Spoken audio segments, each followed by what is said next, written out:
যে দুর্নীতি চক্র চালাচ্ছেন, দুর্নীতি সাম্রাজ্য চালাচ্ছেন কালীঘাট থেকে কামারপুকুর থেকে, তার জন্য প্রসূতি মারা গেল, তার জন্য হাসপাতালে ভেজাল ওষুধ, ভেজাল স্যালাইন, বিষাক্ত এবং জিনিসগুলো সেগুলো চলছে।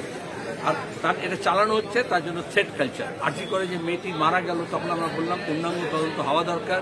তাকে খুন করা হলো, তাকে রেপ করা হলো এবং অনেকেই যুক্ত আছে। কিন্তু আজকে দেখা যাচ্ছে বিজেপি বা টিএমসি, সিআইডি বা সিবিআই, রাজ্য পুলিশ বা দিল্লি পুলিশ সবাই এটাকে চালিয়ে যাচ্ছে। এটা একজন কেউ করেছে তা নয়, এটা একটা দুর্নীতি চক্র, ইন্টারন্যাশনাল র্যাকেট। ওষুধ নিয়ে, স্যালাইন নিয়ে, হাসপাতালে সাপ্লাই নিয়ে যখন জালিয়াতি হয়, এটা কোনো একটা নির্দিষ্ট হাসপাতালে হয় না, তাহলে বড় বড় কোম্পানি যুক্ত থাকে এবং এটা দেশি এবং আন্তর্জাতিক একটা চক্র থাকে ড্রাগ রিলেটেড, ড্রাগ ট্রাফিকিংয়ের সঙ্গে যুক্ত যেমন।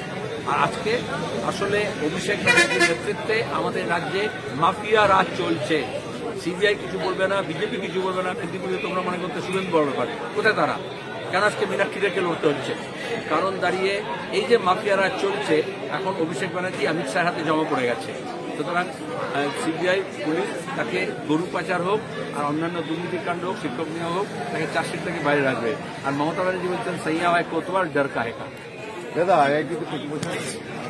এই ভিডিওটিকে লাইক করুন, আপনার গুরুত্বপূর্ণ মতামত কমেন্টের মাধ্যমে আমাদের জানান এবং আমাদের চ্যানেলের ভিডিও সবার আগে দেখার জন্য ইউটিউবে গণশক্তিকে সাবস্ক্রাইব করুন, ফেসবুকে ফলো করুন এবং শেয়ার করুন আপনার পরিচিতদের মধ্যে।